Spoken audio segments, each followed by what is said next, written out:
반갑습니다. 우리가 이 순복음교회와는 몇 번의 인연이 있었습니다.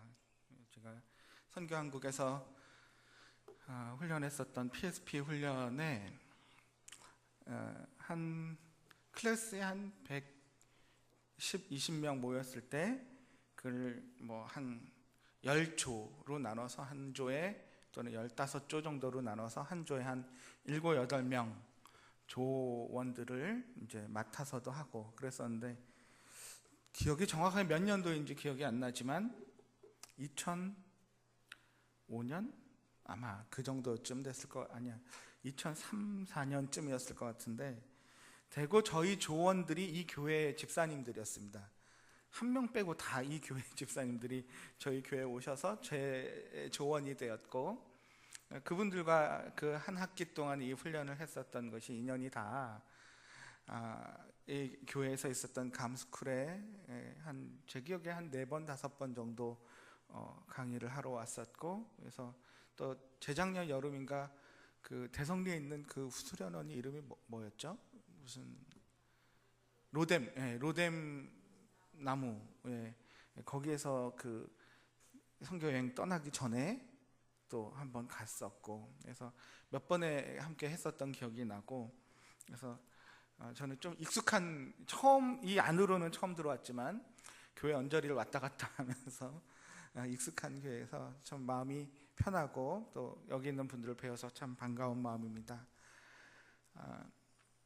제가 오늘 말씀을 나누기 전에 한 가지 생각을 했습니다. 이게 오늘 선교에 대한 말씀을 나눠달라 그러셨는데, 제 생각에는 성경에는 선교라는 단어가 나오지 않습니다. 그렇죠? 선교라는 단어가 성경에 나와 있는 단어가 아닙니다. 우리가 선교라는 말을 들어서 오해하는 부분이 있고, 그 다음에 부담스러워하는 부분이 있습니다. 그런데 이것이 오해나 부담이 지워지고 나면 이 선교라는 것이 사실은 하나님이 원하는 것이고, 그렇기 때문에 실제로는 하나님의 마음을 나누는 것이 선교가 일어나게 하는 방법이라는 것을 알고 있습니다. 그렇기 때문에 오늘 제가 말씀을 나눌 때는 굳이 선교라는 말을 넣지는 않지만 하나님의 마음을 나눠주기 때문에, 그것 때문에 선교에 대한 마음이 일어나기를 기대하는 마음이 있습니다. 오늘 이 시간이 그렇게 되기를 좀 기대하는 마음으로 잠깐 제가 기도하고 말씀을 나누겠습니다. 사랑하신 아버지 하나님, 저에게 하나님의 마음을 선명하고 뚜렷하게 깨닫게 해주시옵소서. 하나님이 무엇을 원하시는지, 또 무엇을 간절히 바라고 계시는지, 우리가 그 주님의 마음에 합한 마음이 되게 해주시고, 하나님이 간절한 열정이 있는 것처럼 우리 마음에도 주님과 동일한 열정을 이 시간에 심어주시옵소서. 그렇기 때문에 하나님이 이루고자 하는 일에 우리도 동일하게 그 일을 이루고자 하는 마음이 생기게 해주시옵소서. 우리에게 깨닫는 마음을 허락해 주시고 하나님의 마음을 부어주시고, 이 시간에 온전히 주님의 모든 것을 주장하여 주시옵소서. 예수님의 이름으로 기도했습니다. 제가 조금 분위기를 푸는 입장에서 조금 재미난 이야기를 시작해 보면서 해보겠습니다. 재미없어도 할 수 없지만 그 배를 타고 갔는데 여객선이 난파를 당했습니다. 그래서 사람들이 다 물에 빠져 죽어갔는데 몇 명의 사람들이 구명보트 하나를 발견하고 거기에 다 올라탔습니다. 그 구명보트에 올라탔기 때문에 이제 그 배에 남은 사람들은 생존했습니다. 근데 거기에는 그 배를 저어서 가는 선원이 한 명이 탔고, 그 다음에 4명의 각각 다른 나라 사람이 탔습니다. 한 명은 프랑스 사람, 또 한 명은 미국 사람, 일본 사람, 그리고 한국 사람, 이렇게 총 5명의 사람이 탔습니다. 그런데 그 구명보트는 정원이 이 배를 조정하는 사람 외에 한 명만 탈 수밖에 없습니다. 그러니까 지금 4명이 더 탔으니까 3명이 계속 더 타고 있는 거죠. 그렇기 때문에 그렇게 가다가는 얼마 지나지 않아서 배가 무게를 못 견디고 물에 빠져버리게 됩니다. 이 사실을 이 선원 혼자 알고 있습니다. 그래서 생각에 조만간 빨리 이 중에 3명을 물에 빠뜨려서 1명, 2만 살아남아야 되는 상황에 놓여 있었습니다. 어떻게 하면 좋을까? 누가 빠지려고 하지 않을 텐데 어떻게 하면 빠뜨릴까 고민하다가 묘안이 생각났습니다. 그래서 프랑스 사람한테 이렇게 얘기했습니다. 저기 할 말이 있습니다. 요즘 물에 빠지는 게 유행이라 그럽니다. 프랑스 사람은 유행이라 그러면 사족을 못 쓰니까요. 프랑스 사람한테 물에 빠지는 게 유행이라 그랬습니다. 그 말 듣더니 프랑스 사람이 벌떡 일어나더니 몸을 던져서 물에 풍덩 빠졌습니다. 이제 프랑스 사람 한 명을 해결했습니다. 누구를 물에 빠뜨릴까 생각하다가 미국 사람을 보고 얘기했습니다. 할 말이 하나 있습니다. 당신 마음대로 해도 좋은데 물에 빠지는 것은 당신의 자유입니다. 미국 사람들은 자유라 그러면은 가장 중요하다고 생각하는 가치니까 또 그 얘기를 듣더니 벌떡 일어서서 아낌없이 자기 몸을 물에 풍덩 빠뜨려서 물에 빠졌습니다. 자, 이제 배에는 일본 사람 한 명과 한국 사람 한 명이 남았습니다. 누구를 빠뜨릴까 생각하다가 한국 사람을 빠뜨리기로 했습니다. 그래서 한국 사람한테 얘기했습니다. 뭐라 그랬는지 아세요? 물에 빠지는 것은 공짜입니다. 물에 빠지는 거 공짜라 그럽니다. 그랬더니 한국 사람이 자리에 일어났어요. 그런데 예상 외의 결과가 일어났습니다. 물에 빠지는 건 공짜라는 얘기를 듣고 한국 사람이 일어나더니 갑자기 옆에 있는 일본 사람을 물에 밀어 빠뜨리더니 만세를 외치면서 대한독립 만세 그랬습니다. 아마 한국과 일본의 가장 관계가 어떤 것인지 단면으로 보여주는 얘기겠죠. 우리가 얼마나 일본 사람과 관계가 좋지 않고 그들과 그들을 배타적이고 그들을 싫어하는가를 보여주는 얘기입니다. 얼마 전에 제가 뉴스인지 인터넷인지 어디서 본 것 같은데 한국에 10년 정도 오랫동안 살았던 외국인들, 이 외국인들 대상으로 설문을 한 내용이 있었습니다. 한국에 오래 살았기 때문에 나는 이제 거의 한국 사람이라고 느낄 때가 있는데 그때가 언제냐. 그래서 막 출연했는데 해보니까 공통되는 거에서 3위, 2위, 1위 이렇게 있었습니다. 그 중에 3위는 뭐라고 대답했냐 하면 내가 이제 한국 사람 다 됐다고 느끼는 그거는 언제냐 하면 라면을 먹다가 김치가 없어서 맛이 없다 그런 겁니다. 라면 먹다가 김치가 꼭 있어야 이제는 라면을 먹겠다 그럽니다. 근데 2위는 뭐였냐면 탕이나 국물을 이렇게 들여 마시면서 자기도 모르게 시원하다 그런답니다. 도저히 외국 사람들이 뜨거운 걸 먹으면서 어떻게 시원하다 그러는지 이해가 안 되는데 자기도 이제 뜨거운 걸 마시면서 시원하다 이런 말이 나온답니다. 1위는 괜히 이유도 없이 일본 사람이 싫을 때 나는 한국 사람이 다 됐다 이런 생각이 든답니다. 이유가 전혀 없는 것은 아니지만 어쨌든 일본 사람이라는 것 때문에 우리는 배타적이고 얽혀있는 감정이 있고 그들에게 대해서 좋은 마음이 들지 않습니다. 요나에게 니느웨는 이와 같은 나라였습니다. 니느웨가 포악하기도 하고 이방인이기도 하고 그렇기 때문에 요나는 니느웨를 하나님이 우리나라가 일본 사람을 생각하는 것과 같이 그보다 어쩌면 더할 정도로 니느웨를 싫어하는 나라였습니다. 그런데 어느 날 하나님이 요나에게 나타나셔서 얘기하십니다. 니느웨가 계속 저대로 가다가는 분명하게 하나님을 떠나서 저렇게 살다가 멸망할 것이기 때문에 너는 가서 니느웨에 가서 말씀을 전하라고 얘기하죠. 혹시 아시겠지만 요나가 니느웨로 갑니까? 가지 않습니다. 어디로 가죠? 다시스라는 곳으로 갑니다. 위치상으로 전혀 정반대 방향으로 갑니다.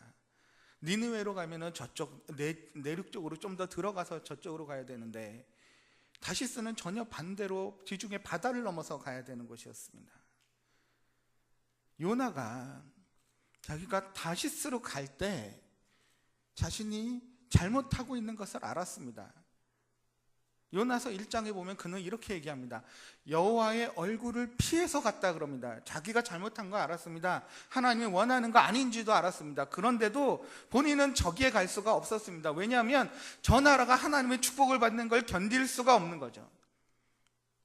저기는 하나님의 축복이 임하면 안 되고 구원받으면 안 되는 나라였습니다. 하나님이 원하더라도 나는 원하지 않습니다. 그렇기 때문에 요나는 니느웨로 가지 않고 다시스로 갑니다. 하나님이 원하지 않는 걸 알고 하나님의 얼굴을 피해서 다시스로 갔습니다. 다시스로 가기 전에, 배를 타러 가기 전에 욥바라는 항구에 이르렀습니다. 거기서 배를 타고 가죠. 그 다음에 여러분이 보면 익숙한 이야기 두 개가 섞인 듯한 내용이 나오죠. 하나는 심청전 이야기 비슷한 게 나오고, 그 다음에 피노키오 이야기 같은 게 하나 나옵니다. 배를 타고 가는데 풍랑이 일고, 그때 요나가 분명하게 알았습니다. 이게 자기 때문에 자신이 하나님이 원하는 길에서 떨어져 나가서 자신의 마음대로 자기가 원하는 길을 갔기 때문에 하나님이 막으신다는 것을 분명하게 알았습니다. 이 정도 됐으면 돌아서야 될 겁니다. 마음을 고쳐먹고 하나님이 이렇게까지 막으시는데 그럼 내가 다시 마음을 고쳐먹고 니느웨로 가야겠다라고 생각해야 될 겁니다. 그런데 요나가 어떻게 합니까? 차라리 내가 여기서 죽으면 죽었지 그들에게 하나님의 축복이 임하는 건 볼 수가 없다고 생각합니다. 그래서 정말 자기의 목숨을 버리죠. 죽을 작정을 합니다. 내가 죽으면 차라리 죽는 게 낫지, 저들이 하나님 앞에서 구원을 받고 저들이 하나님의 은혜를 누리고 축복을 누리는 것을 볼 수가 없었습니다. 그래서 저들이 축복받느니 내가 죽자 그러고 물에 뛰어들었습니다. 하나님이 요나의 숨을 거두지 않으시고 물고기 뱃속에 들어가게 합니다. 혹시 물고기 뱃속에 들어가 본 적이 있으신지 모르겠지만 아무도 그런 경험이 없을 테니까 어떤지는 모르겠어요. 그러나 한 3일, 4일이 지났습니다. 아무것도 안 보이는 깜깜한 곳이었겠죠. 아마 요나는 그 안에서 자신을 돌아보게 되었을 것 같습니다. 내가 어쩌다가 여기까지 이르렀는지, 여기가 내가 죽은지 살았는지, 여기가 천국인지 지옥인지. 근데 한 3, 4일쯤 지났는데 저기서 밝은 빛이 보이는 거예요. 나가봤더니 그동안에 자기는 물고기 뱃속에 있었습니다. 그리고 물고기 뱃속을 나와 봤더니 거기가 세상에 어디입니까? 니느웨였어요. 하나님이 결국은 니느웨로 요나를 데려다 놓았습니다. 요나가 이제 마음을 고쳐 먹습니다. 그리고 온 도시를, 니느웨 도시를 돌아다니면서 하나님의 말씀을 전했는데 놀라운 기적 같은 일이 일어납니다. 역사상 그 이전도 이후도 이런 일이 일어난 적이 없습니다. 단 하루 만에 온 도시가 하나님 앞에 죄를 회개하고 뉘우치고 하나님 앞에 자신들의 죄를 뉘우치고 나옵니다. 하루 만에 온 도시가 이런 일들이 역사상 없었습니다. 요나가 이 정도 됐으면 어떤 기분이겠습니까? 복음을 전했는데 하루 만에 온 도시가 자신의 죄를 뉘우치고 하나님 앞에 나왔습니다. 어떤 기분이겠습니까? 온 도시가 돌아온 경험을 해본 적이 우리는 없으니까 피부로 와닿지가 않죠? 온 도시가 아니어도 좋습니다. 혹시 우리에게, 여러분 자신에게 전도 대상자가 만약에 있다면, 내 가족 중에 복음을 들어야 되는데 복음을 듣지 않은 사람이 있다면, 또는 친구 중에, 이웃 중에, 친척 중에 누구라도 복음을 전해줘야 될 대상이 있다면 그 사람을 위해서 오랫동안 기도하고 준비하고 그러다 어느 기회에 복음을 전했습니다. 그런데 받아들였어요. 죄를 뉘우치고 하나님 앞에 돌아왔습니다. 그때 여러분은 어떤 기분이겠습니까? 어떤 기분일까요? 찔듯이 깊을 겁니다. 하물며 온 도시가 하나님 앞에 돌아왔습니다. 요나가 어떤 기분이겠습니까? 요나의 기분을 말해주는 것이 요나서 4장 1절 2절인데 제 파워포인트를 혹시 틀어주실 수 있나요? 4장 1절 2절, 온 도시가 하나님 앞에 돌아온 것을 보고 요나는 이렇게 얘기합니다. 읽어볼까요? 시작. 요나가 매우 싫어하고 성을 냅니다. 온 도시가 하나님 앞에 돌아온 걸 보고 화를 내는 겁니다. 그러면서 여호와께 기도하여 이르되, 읽어보겠습니다. 시작. 여호와여, 내가 고국에 있을 때에 이러하겠다고 말씀하지 아니하였나이까? 그러므로 내가 빨리 다시스로 도망하였사오니 주께서는 은혜로우시며 자비로우시며 노하기를 더디하시며 이 내가 크시사 뜻을 돌이켜 재앙을 내리지 아니하시는 하나님이신 줄 내가 알았음이니이다. 이게 무슨 얘기인가요? 온 도시가 하나님 앞에 돌아온 그 모습을 보고 요나가 화가 났습니다. 참을 수 없이 그 모습을 싫어하고 하나님의 구원을 누리는 걸 싫어하고 화를 내면서 하나님께 따지듯이 묻는데 뭐라 그러냐면, 내가 하나님 이럴 줄 알았습니다. 하나님이 이들을 이렇게 구원할까봐, 내가 처음부터 하나님 그렇게 할까봐 내가 도망간 거 아닙니까? 빨리 다시스로 도망갔습니다. 하나님이 행여나 저들이 하나님의 축복을 누릴까봐, 행여나 저들이 하나님의 구원을 누릴까봐 내가 그런 일이 일어나지 않도록 빨리 도망갔습니다. 그런데 하나님은 끝내 나를 다시 이곳에 데리고 와서 그들을 멸망시키지 않고 그들을 구원하시는군요. 왜냐하면 주님은 은혜로우신 분이니까, 자비로우신 분이니까, 화내기를 더디하시고 인애가 크신 분이니까 그들을 재앙을 내리치지 않고 그들을 구원하실 줄 내가 알았습니다. 처음부터. 내가 그럴까봐 내가 도망간 건데. 요나는 이것 때문에 화를 냅니다.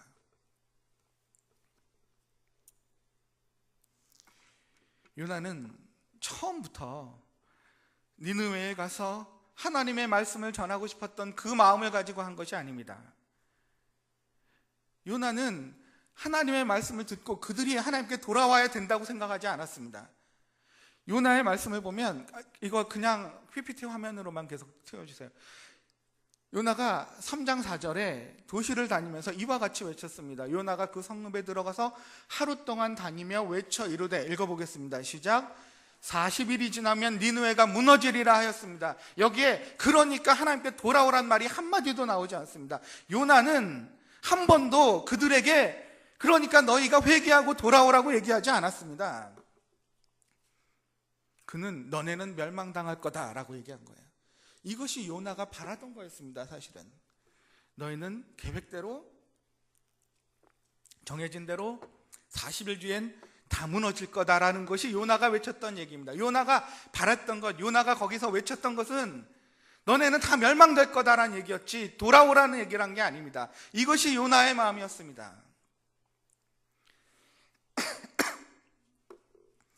요나는 애초부터 그 사람들에게 하나님의 구원이 임하기를 원하지 않았고, 그들에게 하나님의 축복이 임하는 걸 원하지 않았고, 오히려 말씀대로 너희는 40일 지나면 다 끝났다, 이 얘기를 하고 싶었던 거예요. 그런데 하나님이 이 기회를 타서 은혜로우신 분이니까, 화를 내기 더디하시는 분이니까, 자비로운 분이니까 재앙을 내리지 않고 뜻을 돌이켜서 그들을 구원시키고자 한 그걸 보니까 화가 난 겁니다. 자기 뜻대로 안 됐으니까요. 요나는 예언자죠. 성경에 나온 유일한 예언이 들어맞지 않은 예언자였습니다. 그는 무너지리라 그랬지만 무너지지 않았습니다. 하나님께 돌아오는 걸 보고 화가 나고 싫어했습니다. 그것 때문에 견딜 수 없어서 하나님도 등지고 모든 것을 다 떠나고, 하나님 이게 뭐 하는 짓입니까? 이거였어요. 저들을 멸망시킨다 그랬는데 왜 안 하십니까? 혹여나 구원할까봐, 내가 혹시라도 그럴까봐 안 왔는데 저를 데려다가 결국은 저들을 구원하십니다. 그러면 저는 뭐가 되죠? 40일이면 멸망한다 그랬는데 안 그러잖아요. 그럼 나는 뭐가 됩니까? 하나님? 그리고 하나님도 싫고 모든 거 다 등지고 아무도 없는 어떤 곳에 가서 혼자 지냅니다. 하나님이 이 요나를 가만두지 않습니다. 어느 날 자고 일어났는데 요나 머리 위에 박넝쿨이 막 열렸습니다. 요나서 4장에 보면 요나가 이 박넝쿨 때문에 얼마나 기뻐했는지 모릅니다. 나오지 않았지만 요나의 마음을 얘기해보라 그러면 이것 때문에 이렇게 생각했을지도 모릅니다. 그럼 그렇지, 이런 거라도 좀 떨어지니까 콩고물이라도 좀 떨어지니까 다행이다 라고 생각했는지 몰라요. 얼마나 기뻐했는지 모릅니다. 근데 하루가 지나고 그 다음날 일어났는데 벌레가 이걸 다 갉아먹어버려서 못쓰게 돼버렸습니다. 드디어 폭발했습니다. 요나가 화가 머리끝까지 올라서 하나님께 대들고 따지기 시작했습니다. 하나님, 이게 뭐하는 짓입니까? 대체 왜 나한테 이럽니까? 요나가 화를 냅니다. 요나가 화를 내다가 내가 죽어도 화를 내는 게 합당하다 그럽니다. 하나님이 요나에게 이렇게 물어봅니다. 그렇게 화를 내는 요나에게 하나님이 이럽니다. 네가 지금 화를 내는 게 합당한 일이냐? 요나는 내가 지금 화가 나다가 화를 내서 죽어도 내가 이렇게 화를 내는 게 합당한 일입니다 라고 얘기합니다. 여러분, 요나가 지금 화를 내는 것이 합당한 일인가요? 아니면 합당하지 않은 일인가요? 한번 손을 들어볼까요? 합당하지 않다고 생각하시는 분 손을 들어보십시오. 아니다, 요나가 화를 내는 게 합당하다는. 나머지 분들은 그냥 묻어서 가시는데 요나가 화를 내는 것이 합당합니다. 합당한 일입니다. 당연합니다. 이것을 아는 것이 요나서를 이해하는 가장 중요한 장면입니다. 하나님의 의도가 거기에 있습니다. 제가 이것을 좀 이해하도록 설명을 해보겠습니다. 제가 신학대학원 때 논문을 써야 됐습니다. 근데 그때도 외부에 강의를 하러 다니고 지방에 다니고 길거리에서 버리는 시간이 너무나 많았습니다. 그렇기 때문에 논문을 쓰려면은 이렇게 조그만 노트북 컴퓨터를 제가 하나만 갖고 있다면 그걸 다 가지고 다니면서 길에서 시간을 몇 시간 그렇게 보내는 시간을 그 논문을 정리하면서 하면 얼마나 좋을까. 근데 제가 가난한 신학생이니 노트북을 살 돈이 없는 거예요. 그때 당시 200만 원씩 하는데 제 주머니를 아무리 뒤져도 19만 몇천 원밖에 없어요. 어떻게 해요? 노트북 200만 원짜리 살 방법이 없어요. 근데 제가 고민하다가 한 가지 생각을 해냈습니다. 인터넷 사이트에서 중고가로 나온 걸 잘 찾아보면 있지 않을까. 근데 중고도 한 3, 40만 원 줘야 돼요. 근데 우연히 매일마다 시간 날 때마다 나오는 게 없나 봤는데 20만 원짜리 노트북이 하나 나왔습니다. 어떻게 했겠습니까? 바로 돈을 지불했습니다. 딴 사람이 사기 전에 그 물건을 사기 위해서 돈을 딱 지불했습니다. 돈을 내면 택배로 집에 받기까지 시간이 걸린단 말이에요. 학교 갔다가 돌아왔는데 그날 다음날 오지 않아요. 기다려도 안 와요. 둘째 날이 와도 안 와요. 셋째 날 학교 갔다 왔는데도 없습니다. 넷째 날 없어요. 다섯째 날 집에 딱 들어왔는데 드디어 제 손에 노트북이 안겨졌어요. 포장을 빨리 풀어봤습니다. 이게 되는지. 탁 키는 순간 짠 하고 들어오면서 노트북이 되는 거예요. 20만 원짜리인데 너무 좋습니다. 중고지만 제가 쓰기에 너무 알맞춤이에요. 너무 기뻐했습니다. 야, 나도 드디어 노트북 하나가 생겼다. 노트북을 가지고 학교도 다니고 공부하러 다녔습니다. 지금도 그 노트북이 있는데 하도 오래된 거라서 쓸모없어서 팔으려고 그랬더니 5천 원에 사준다 그러더라고요. 근데 그것도 안 산대요. 무겁다고. 알아서 처리하라 그러더라고요. 근데 이런 일이 있었다고 생각해 보세요. 제가 어느 날 학교를 가지고 갔습니다. 근데 제 친한 동료 전도사님이 자기가 과제를 다음 시간에 꼭 내야 되기 때문에 노트북을 꼭 써야 된다는 거예요. 저한테 빌려달라는 거예요. 친한 친구니까 빌려줄 수 있죠. 그래서 빌려줬습니다. 그래서 1시간 뒤에 여기에서 다시 만나서 건네달라고 얘기하고 기다리고 있었습니다. 수업이 끝나고 그 친구가 1시간 뒤에 이제 노트북을 가지고 오는 거예요. 가지고 잘 썼어 그러면서 이렇게 갖고 오는데 빌려갔으면 제대로 갖다 줘야 되잖아요. 잘 써서. 이 친구가 덤방대면서 고마워 막 뛰어오다가 문턱에 걸렸어요. 넘어졌어요. 노트북이 땅바닥에 철파닥 떨어지면서 박살이 나버렸습니다. 막 자판알이 튀고 액정이 깨져버렸습니다. 제가 화가 안 나겠습니까? 여러분 같으면 화가 안 나겠습니까? 제가 웬만하면 화를 잘 안 내는 성격이라고 하더라도 정말 절친한 아주 친한 친구라 하더라도 그게 깨지는 걸 보면서 속이 안 상하겠습니까? 화가 나고 속이 상하는 게 당연합니다. 어디 가서 그런 거 이제 더 이상 살 수도 없어요. 그걸 다 박살내버렸는데 어떻게 아무렇지도 않습니까? 화가 나죠. 속이 상하죠. 막 터지는 거 보면서 야 멋있다 이럽니까? 화가 나는 게 당연합니다. 요나가 하나님이 주신 그 박넝쿨이 다 갉아먹어져서 못 쓰게 된 것 때문에 화가 나는 게 당연하죠. 어떻게 아무 생각이 없습니까? 화가 나죠. 얼마나 좋아했던 건데요. 그게 다 갉아먹어졌으니까 화가 나는 게 당연하고 합당한 일입니다. 그러니까 화를 내다가 죽어도 합당하다고 얘기합니다. 하나님이 이렇게 얘기합니다. 그 요나의 대답을 그대로 받아서 이와 같이 얘기합니다. 그래, 네 말이 맞다. 네가 그렇게 화가 나는 것이 당연하다, 합당한 일이다. 그렇다면 저 니느웨 백성들, 내 온 애정을 담아서 창조했고 내 모든 사랑을 부어줬던 그들이 나를 떠나서 멸망할 것이 뻔히 보이는데 그들을 그냥 가만히 두고 보는 것은 합당한 일이냐?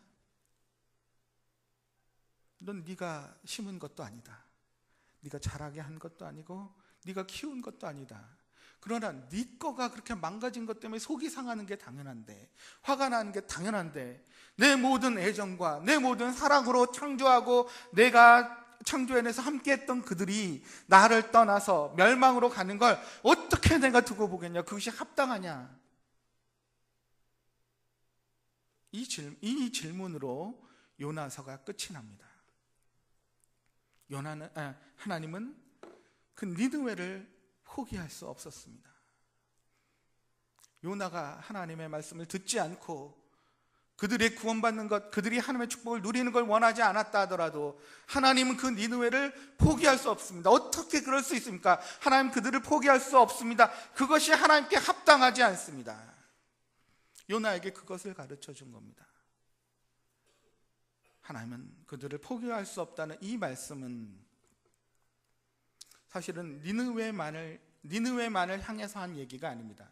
그 이야기는 요나에게도 하는 이야기이기도 합니다. 여러분 자세히 보시면 1장부터 요나서 마지막 4장까지는 끊임없는 하나님과 요나의 줄다리기입니다. 안 하겠다는 요나를 데려다가 하나님이 굳이 요나를 데려다가 일을 하겠다고 시킵니다. 왜 하나님이 요나여야만 합니까? 만약에 니느웨를 구원하는 것만이 하나님의 목적이라면 요나를 보내면 안 되죠. 말 잘 듣는 사람을 보내야죠. 순종 잘하고 잘 일할 것 같은 사람을 보내야지, 그렇게 안 하겠다고 떼를 쓰고 도망가는 요나를 왜 하나님이 굳이 고집하십니까? 니느웨만을 구원하는 것이면 사명감에 불타고 열심을 가지고 하나님의 순종하면서 그 일을 하는 사람을 보내야 되는데 하나님이 왜 그런 사람이 아닌 요나를 보내야 합니까? 그 일을 해야 되는데 그 일을 하지 않으려고 하는 요나를 하나님은 포기할 수 없는 겁니다. 혹시 여기 의자를 제가 하나 갖다 놔달라고 아까 강 집사님한테 부탁을 했어요. 여기 의자가 왜 있는지 의아해 하시는 분들이 있을 텐데, 제가 가끔 이런 생각을 합니다. 설교를 하거나 또는 외부에서 강의를 하거나 이럴 때 좀 불공평하다 이런 생각합니다. 다른 분들은 다 앉아 있는데 저 혼자만 서서 다리 아프게, 나도 앉아서 설교를 하면 어떨까? 그래서 앉아서 한번 설교를 해보겠습니다. 이게 마이크가 나오죠? 예. 진작 앉아서 할 걸 그랬습니다. 여러분, 신앙생활을 힘들지 않게 하는 가장 좋은 방법이 뭔지 아십니까?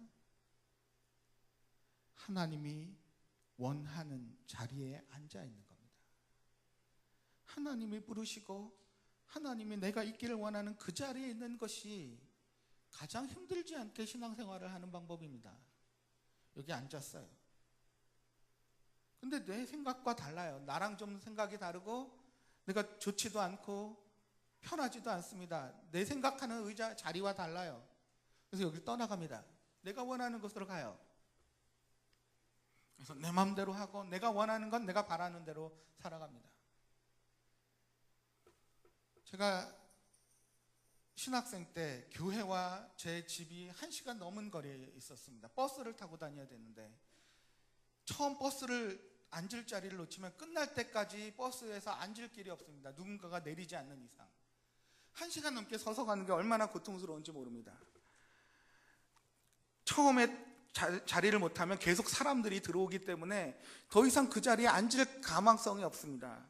점점 차면 출퇴근길에는 10,000원 버스가 돼서 꼼짝도 못하는 버스에서 앉아서 타야 됩니다. 그러다가 차가 갑자기 급출발하면 우우하고 몰려가고, 급정거하면 또 다 뒤로 넘어가고, 갑자기 급회전하면 다 이리 휩쓸리고 저리 휩쓸리고. 그때 제가 생각했던 유일한 하나는 뭐냐면 내 앞에 앉아있는 이 사람 언제 내리나 이 생각이에요. 이 자리만 비었으면 좋겠다 이 생각밖에 안 듭니다. 우리의 신앙생활이 그럴 때가 있습니다. 하나님이 부르는 자리에 내 마음과 다르고 내가 원하는 그런 자리가 아니기 때문에 떠나와서 내가 바라는 건 내가 원하는 곳에 가서 마음껏 거기서 생활할 수 있는 것 같지만 사실 거기서 고군분투를 하는 거예요. 세상에서 이렇게 휩쓸리면 그렇게 비틀거리고 우하고 몰려가면 또 거기서 휩쓸려 가다가 거기서 아둥바둥 되면서 힘들어하고 지치고,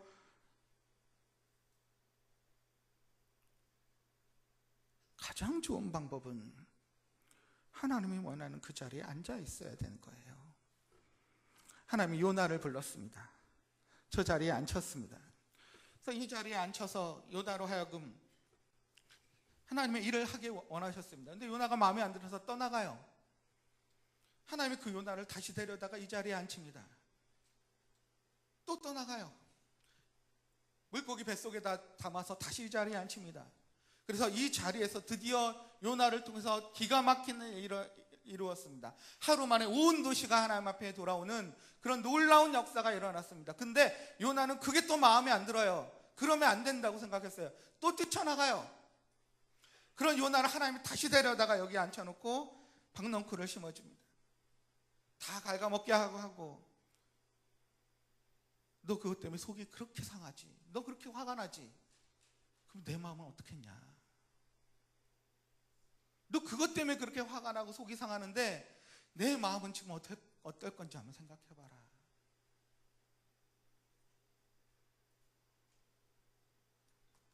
하나님이 원하는 것은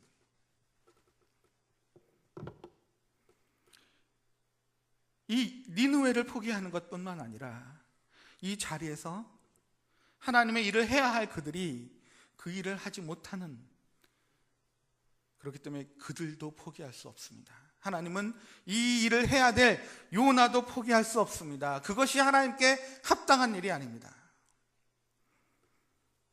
그러나 이 이야기는 또한 니느웨와 요나만을 위한 얘기가 아닙니다. 이 이야기는 누구에게 하는 이야기냐면 바로 우리에게도 하는 얘기입니다. 하나님이 부르시는 자리에 앉아서 하나님이 원하는 일을 우리를 통해서 하셔야 되는데 우리가 저 자리를 자꾸 떠나갑니다.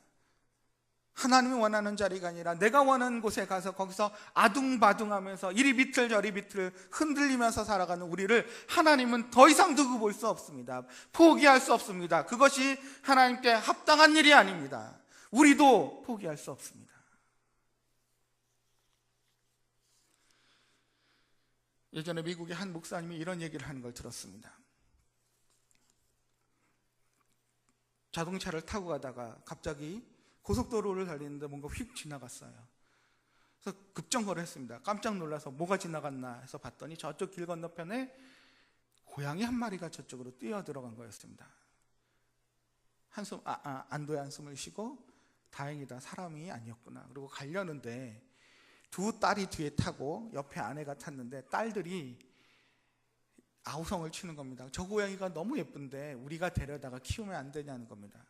그 목사님이 무슨 소리냐고, 무슨 병이 있을지도 모르고 어떤 고양이인지도 모르는데 길거리를 배회하면 버려진 고양이인데 우리가 데려다 키우지 말자 그랬습니다. 근데 애들이 떼를 쓰고 나 그러면 안 간다 그러고 난리가 난 거예요. 울고불고 난리가 났습니다. 그러다 이제 방법을 바꿨어요. 아빠가 말을 안 들으니까 엄마한테 계속 얘기하는 거예요. 그래서 이 사모님이 목사님한테 설득을 했습니다. 여보, 내가 깨끗하게 씻기고 내가 먹을 것도 주고 다 알아서 할 테니까 갖다 키웁시다 그랬어요. 목사님이 하는 수 없이 밖으로 나가서 찻길을 건너서 고양이에게로 갔습니다.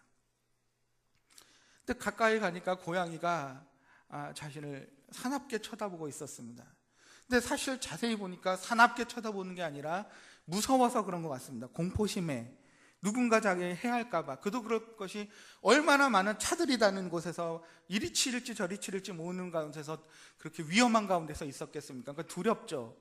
근데 누가 자기에게 다가오니까 겁이 나서 보호 본능으로 이렇게 으르렁대고 있었습니다. 목사님이 괜찮아, 해치려는 게 아니야. 그리고 가서 이렇게 고양이를 안으려는데 고양이가 자꾸 뒤로 가는 거예요.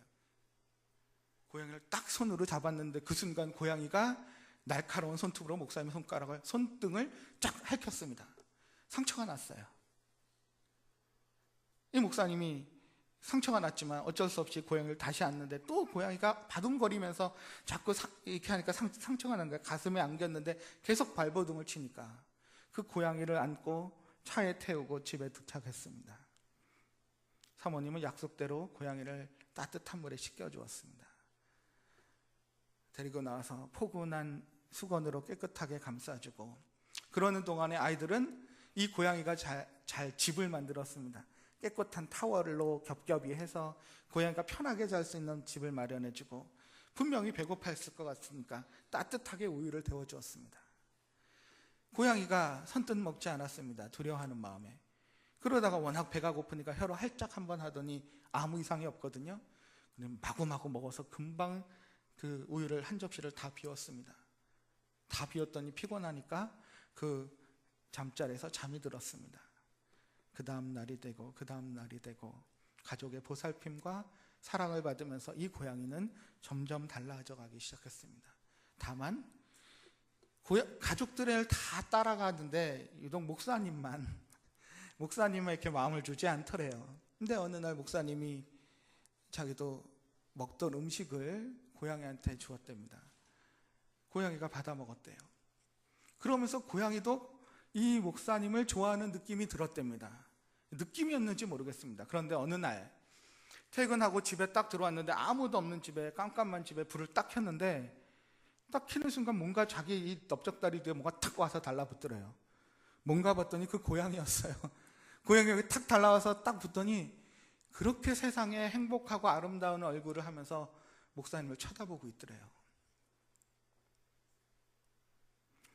그 고양이를 보면서 아우 귀여워 그러면서 고양이를 딱 들어 올리는 순간 자신의 손에 난 상처들을 보았습니다.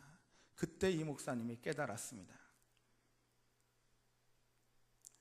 예수님 손에 난 상처가 내가 바둥거리면서 낸 상처였구나.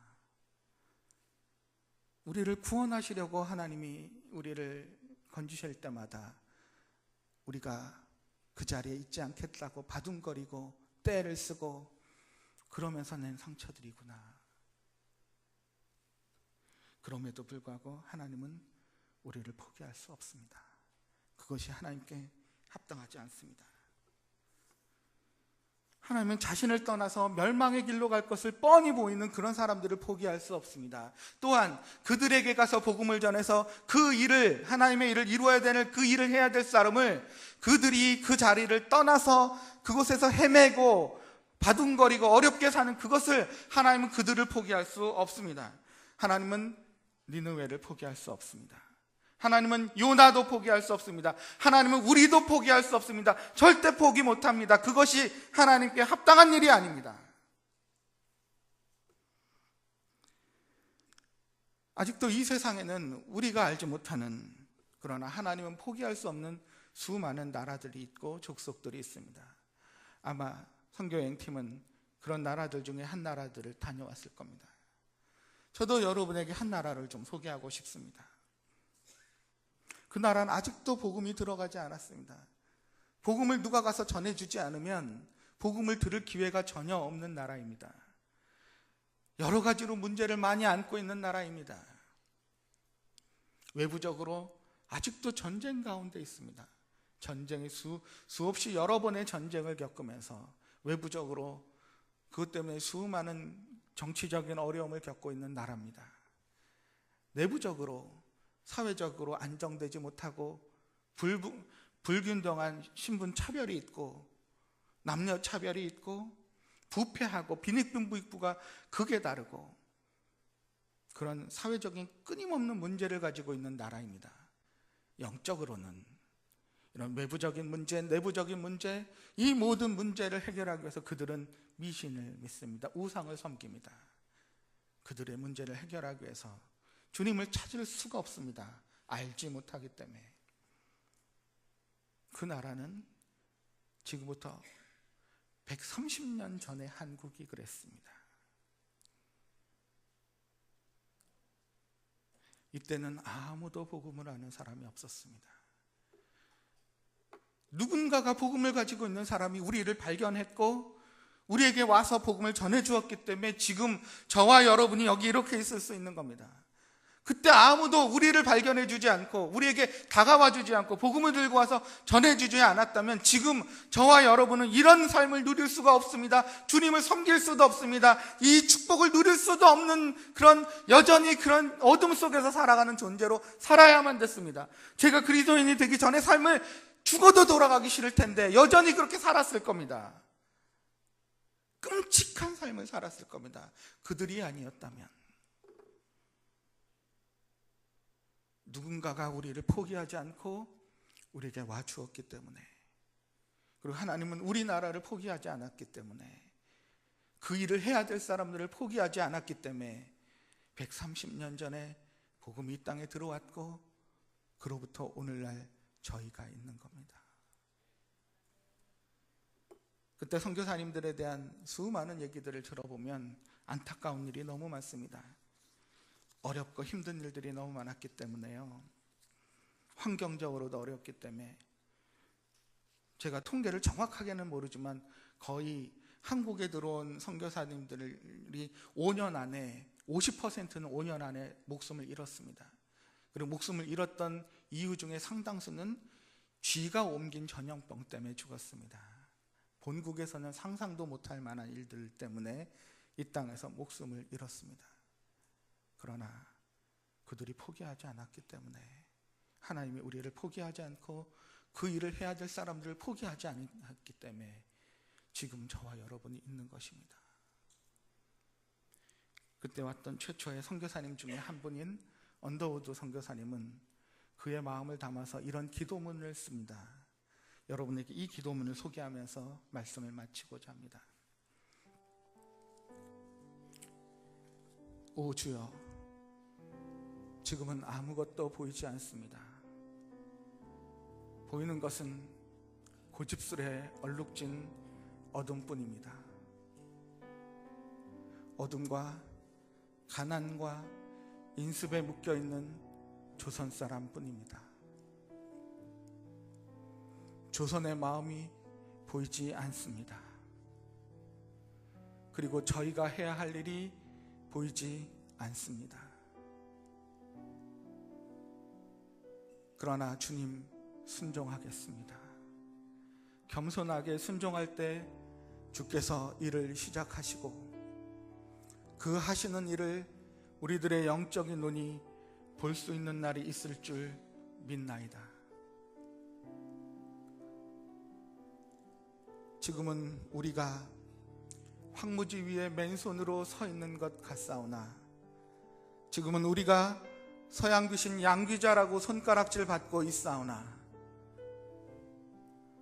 저희들이 우리 영혼과 하나인 것을 깨닫고 눈물로 기뻐할 날이 있음을 믿나이다.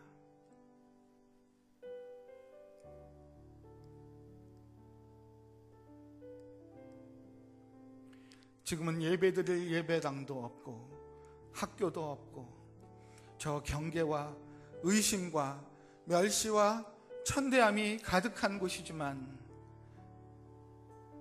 이곳이 머지않아 은총의 땅이 되리라는 것을 믿습니다. 주여, 오직 제 마음을, 제 믿음을 붙잡아 주소서. 120년 전에 한 선교사님 썼던 이 기도문은 오늘날 그대로 이루어졌습니다. 그의 기도처럼 이 땅은 은총의 땅이 되었고 그가 소망했던 대로 하나님의 축복을 누리는 땅이 되었습니다. 거저된 것이 아닙니다. 누군가가 우리를 알아보았고 포기하지 않았고 하나님은 그 사람을 들어서 썼고 그 일에 순종한 사람이 있었기 때문에 오늘날 저희가 이런 축복을 누리면서 살아가는 겁니다. 문제는 여기가 끝이 아닙니다. 아직 130년 전에 한국과 같은 곳이 이 땅에 있고 하나님은 그들을 포기할 수 없고 그 일을 해야 할 우리를 포기할 수 없습니다. 그것이 하나님께 합당한 일이 아닙니다. 결코 포기 못합니다. 이 하나님의 마음을 아신다면 선교는 부담되는 일이 아니라 당연히 우리가 포기돼야 할 일이 아닌 것입니다. 혹시 이 찬양을 아시면 우리 찬양을 같이 부르고 제가 기도하겠습니다.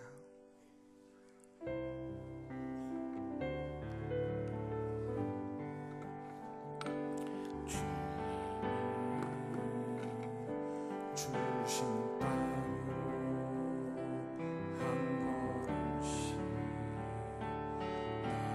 나아갈 때 적들과 현무한 성이 나를 두렵게 하지만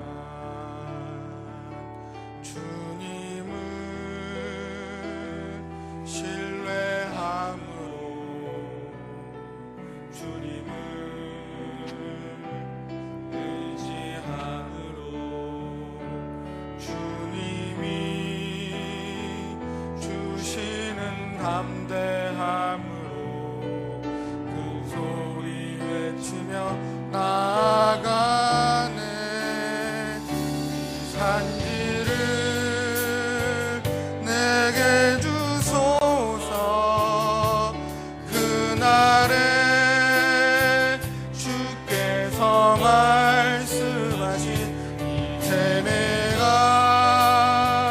주님의 이름으로 그 땅을 취하리니 이 산지를 내게 주소서. 그날에 주께서 말씀하신 이제 내가 주님의 이름으로 그 땅을 취하리니. 제가 한 가지만 광고를 하겠습니다. 사실은 이 선교에 대한 하나님의 마음을 나눌 때마다 제 마음에 한 가지 드는 생각은 뭐냐면, 선교에 대한 마음은 있는데 뭘 어떻게 해야 될지 모르는 사람들이 있습니다. 실제로 어떻게 선교를 해야 되는지, 선교하고 싶은 마음이 드는데 뭐부터 시작해야 될지, 그리고 내가 선교사로 부름받은 것이 맞는지, 아니면 선교사로 부름받지 않아더라도 어떻게 선교에 함께 할 수 있는지, 하나님이 원하는 이 일에 내가 지금 어떤 식으로 돕고 쓰임받을 수 있는지. 교회 안에 이런 수많은 자원들이 있는데 뭘 어떻게 해야 될지를 알려주는 사람이 없기 때문에 거기서 멈춰버리는 그런 때가 있습니다. 저는 그렇기 때문에 교회 안에서 그들을 이끌고 선교에 대한 마음을 줄 뿐만 아니라 하나님의 마음을 나누고 이것을 구체적으로 어떻게 실현시키고 하나님이 부르시는 그 일에 어떻게 동참할 수 있는지를 돕기 위해서 여러분들에게 선교 멘토링 과정을 여러분들에게 하고자 합니다. 이 교회에서 그 과정들을 준비하고 있고 교회에 그런 것이 필요하다는 얘기를 들었기 때문에 먼 곳에서 오지만 여러분들에게 흔쾌히 제 하나님의 마음을 품고 여러분들과 그 과정을 함께 하길 원합니다. 여러분 가운데 만약에 하나님이 이런 마음이 있지만 어떻게 해야 되는지 모르시는 분들이 있다면 이런 기회를 사용하셔서 하나님의 부르심에 더 가까이 나가시길 바랍니다. 제가 기도하겠습니다. 아버지 하나님,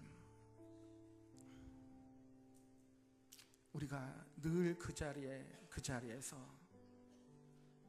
되돌아보지도 못하고 앞을 바라보지도 못하고 어디로 가야 될지 몰라서 이리 비틀거리고 저리 비틀거리고 어느덧 여기 와 있더니 이곳이 하나님이 원하는 자리가 아니어서 내가 원하는 자리에서 바둥거리고 있을 때가 우리 가운데 종종 있습니다. 아버지 하나님, 주님이 부르시는 그 자리로 다시 돌아가게 하시고 하나님의 일을 위해서 우리가 그 일을 감당해야 될 우리를 포기하지 않아 하시는 하나님을 붙들게 해주시옵소서.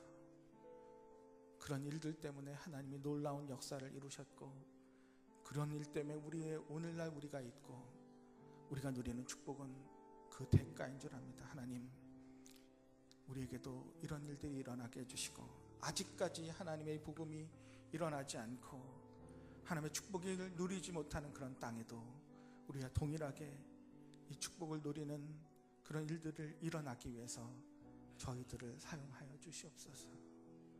하나님의 마음을 우리 마음에 품고 주님의 뜻을 우리 마음에 두고 하나님의 비전을 향하여 달려가게 해 주시옵소서. 하나님의 마음을 우리 마음에 품고 주님의 뜻을 우리 마음에 두고 하나님의 비전을 향하여 달려가게 해 주시옵소서. 하나님의 마음을 우리 마음에 품고 주님의 뜻을 우리 마음에 두고 하나님의 비전을 향하여 달려가게 해 주시옵소서. 하나님의 마음을 우리 마음에 품고 주님의 뜻을 우리 마음에 두고 하나님의 비전을 향하여 달려가게 해 주시옵소서. 여기 있는 모든 분들에게 그 하나님의 축복을 내려주시고 그 축복을 모르는 곳에 그 축복이 흘러가는 복의 통로로 저희들을 삼아 주시옵소서. 예수님의 이름으로 기도했습니다. 아멘.